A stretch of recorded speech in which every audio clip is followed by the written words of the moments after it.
This ghetto would have been quiet but for the noise from the buses and their indistinct utterances from the lorry station nearby. It's almost mid-morning, but for Abdulaziz Korte, a 25-year-old gambling and boxing aspirant in Atukpai, the day has just begun. After cross-checking the stakes of last night's soccer bet, Aziz Korte, known by residents here as the Punisher, steps out and heads to one of his joints to engage his comrades in what seemed to be the daily ritual in the mornings.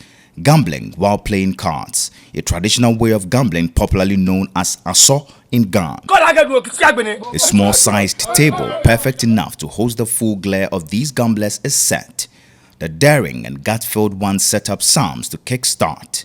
There are no rooms for cheat, but when such is noticed, a wrestling is likely to settle it.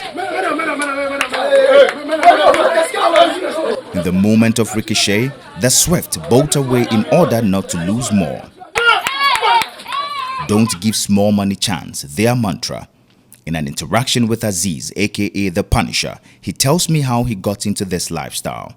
I saw if you tomorrow, nyanyume, wata nyanyuma mase, no, na ya na afie, if you tomorrow, wo, meneba ake ejene keshka, wo meneba ake ejene keshka, na yinibo isa no ye ko wo, bebo ko iba umi, no ba bon aso shemu, mi bagbla me ke ba wu, betem, no ni chaki direction ne ke ti soccer bet ke super bet, if you tomorrow agbene ina nuku. Atukpai is a small community with a youthful population. It is majorly riddled with artisans and fisher folks. Truancy among school-going children is rife, and the issue of unemployment amongst the youth is a major challenge. Hence, gambling and soccer betting appear to be the ideal source of livelihood for most of the youth. The compulsive nature of sports betting and gambling in general, together with the lack of proper safeguards to thwart underage gamblers, has become pervasive in the country and Africa at large. Now, the adverse effect of this ancient phenomenon continues to get acute amongst the youth. The question here is it a matter of the unemployment situation in the country or the sheer penchant for gambling? GH1 News team tried to elicit some of the genuine concerns from some elders in the community, but it proved a bit difficult as the majority who declined to speak to us on record says they are tired of speaking to the authorities and the media for help, but we managed to get a few to share their concerns. I'm feeling I'm small. Go advice I'm against me.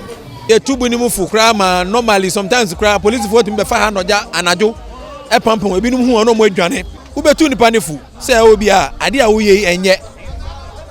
Onosu Bachelor say, Sawanya, Onosu Didi, Aqualana, 1 year Africa Crabia 15 and 13, 14. Now we better say a Jan Lafamano.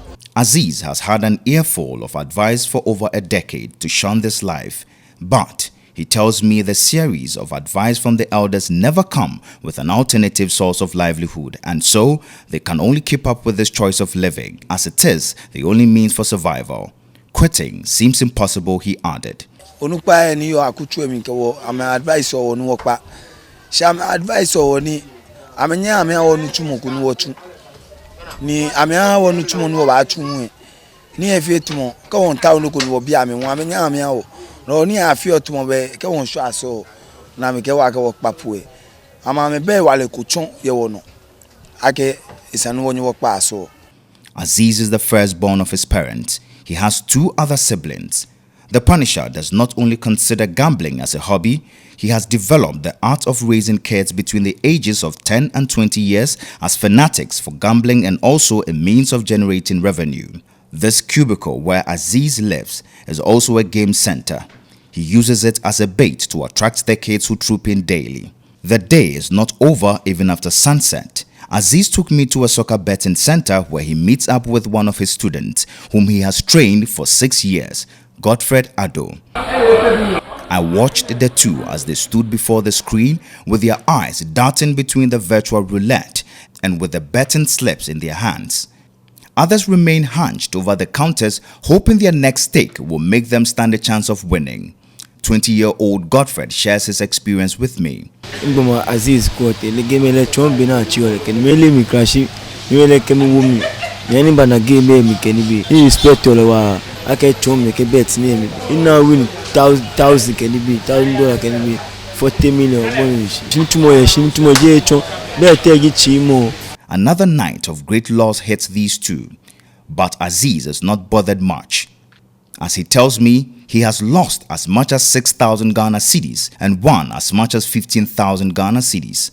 He recedes to his ghetto to monitor the gambling of his students. They are taught the attitude of vigilance and resilience, as well as the ability to intimidate other gamblers. Being aware of the possible happenings, these children keep some of the monies beyond possible reach. The children can be engrossed in the game so much that they oftentimes lose track of time and leave late for their various homes.